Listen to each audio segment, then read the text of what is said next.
이것은 도덕 상식이다 이런 생각을 합니다. 이런 또 이미선 재판관을 내놨습니다. 저는 대통령의 사과를 촉구합니다. 이미선 후보자 같은 경우에도 서울지법 판사를 시작을 했기 때문에 일단 재판 실력을 처음부터 인정을 받았다라고 볼 수가 있고요. 네. 뭐 수원이나 대전 지역을 거쳐서 대법원 재판연구관을 거쳤습니다. 네. 여러 번 나왔지만 대법원 재판연구관을 거쳐야 대법원이든 헌법재판소든 요직에 갈 수 있는 거고 아, 그렇군요. 서울중앙지방법원 부장판사, 그러니까 서울에서 다시 실력을 인정받아서 재판 실력만큼은 뭐 자타가 공인하는 그런 실력입니다. 네. 저 재산 중에 과반 이상을 주식 투자를 했습니다. 네. 뭐 이건 왜 그렇습니까? 먼저 그 후보자가 재판 업무에만 매진해 오면서 그 재산 문제를 전적으로 배우자에게 그러니까 배우자가 맡겼습니다. 그렇게 했다 이거예요? 배우자가? 네, 그렇습니다. 나는 전혀 몰랐는데 남편이 다 한 거다. 이런 주장입니까? 그 종목 선정과 그 수량 선정은 이제 배우자가 다 종목 판단해서 선정과 했습니다. 수량 선정은 배우자가 결정했고, 그러니까 나도 내 명의로 주식 투자가 되는 거는 알고 있고 동의했다는 말씀입니까? 네, 포괄적으로 동의를 했습니다. 왜 이 이테크 건설하고 삼강 글라스에 집중적으로 매수를 했습니까? 이 주식 투자를 하는 전국의 국민들은 굉장히 이 점이 궁금하거든요. 배우자로부터 확인한 바로는 그 이테크 건설과 삼광 글라스는 그 매출액이 상당한 중견 기업이라고 아니, 헌법재판관 후보자의 부부가 재산이 지금 42억 정도가 되는데요. 네, 저 신고 재산이겠죠. 네. 네. 그러니까 그 중에서 83%가 그러니까 35억이 주식을 이제 보유한 겁니다. 그거 이제 뭐 지금 보유한 주식을 평가해 보면 이 정도 된다. 네, 그중에 맞습니다. 이테크 건설이라는 유독 이 회사를 많이 갖고 있고요. 네. 근데 뭐 사건은 좀 복잡한데요. 단순하게 설명드리면 대기업 OCI라고 하는 네. 곳이 있죠. 거기에 계열사가 이테크 건설이라는 곳입니다. 네. 여기에서 이제 그 2차 하청을 줘서 기중기 기사가 공사를 하다가 고압 선로를 건드렸던 모양이에요. 그래서 재판 문제보다는 이걸 먼저 잠깐만. 아, 그다음 주식을 얼마가 네, 냈는지요? 주식을 얼마나 갖고 있나 볼까요? 또 언제 샀는지도 중요합니다. 네. 이테크 건설 주식을 네. 이 후보자의 경우에는 2억 정도를 가지고 있고요. 네. 남편인 오모 변호사가 지금 12억 원 정도 가치를 네. 갖고 있는 주식을 이렇게 갖고 해서 있습니다. 자 누가 봐도 이 부부가 주식을 많이 갖고 있습니다. 그런데 이테크 건설 먼저 살펴볼까요? 네. 네, 이테크 건설 주식을 이제 부부가 합쳐서 14억. 네. 다음 이 그래픽입니다. 후보자는 이제 2억을 갖고 있는데요. 근데 이테크 건설이 이제 소송에 휘말리는 사건이 있었던 겁니다. 네. 그러니까 직접 소송에 휘말렸다기보다는 이테크 건설에서 하청에 하청을 준 곳이 기중기가 공사를 하다가 고압솔로를 건드려서 이 손해가 발생한 거예요. 근데 손해가 발생한 대상이 군장에너지라고 하는 곳인데요.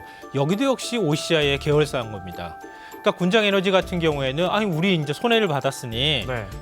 이 손해를 배상해야 되는 거 아니냐 이렇게 되니까 군장에너지의 보험을 대리하는 보험에 가입한 삼성화재가 그 소송을 대리하게 되고요. 네. 그 기중기가 속해 있는 전국 화물 자동차 운송사업 연합회하고 네. 직접적인 소송이 이루어지는데 결국은 이 운송사업 조합이 연합회가 이기게 됩니다. 소송에서.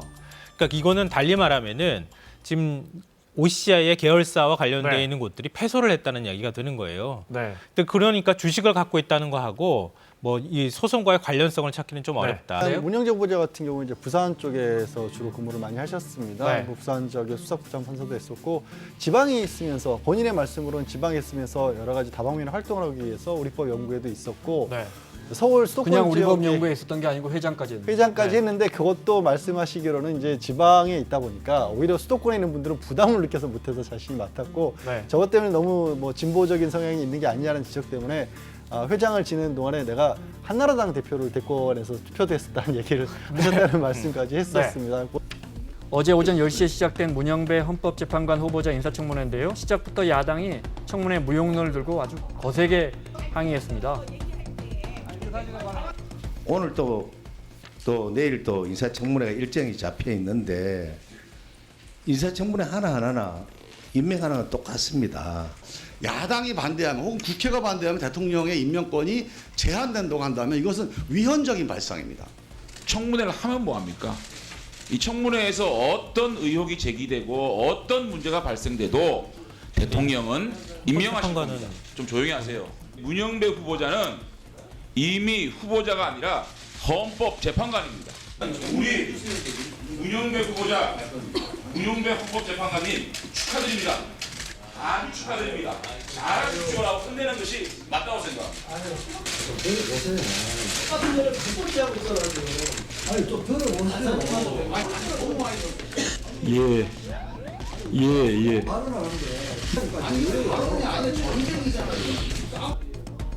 여야 공방이 이어지면서 여상규 법사위원장이 결국 오전 청문회 중단을 선언하는데요. 잠시 정회하도록 하겠습니다. 그리고 오후 2시 돼서 청문회가 다시 열렸는데 문영배 후보자는 그러니까 청문회 시작 4시간이 지나서야 첫 발언을 할 수 있었습니다. 국회에서 제가 헌법재판관 후보자로서 인사 말씀을 드릴 수 있도록 해주신 것에 대해 깊이 감사드립니다. 다만 이거는 좀 지적할 필요가 있는데요.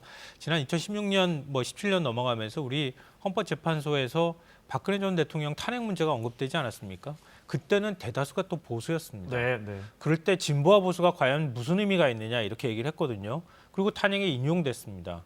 그러니까 이번 같은 경우에도 너무 진보 보수의 관점으로만 바라봐서는 안 된다고 저는 생각합니다. 네.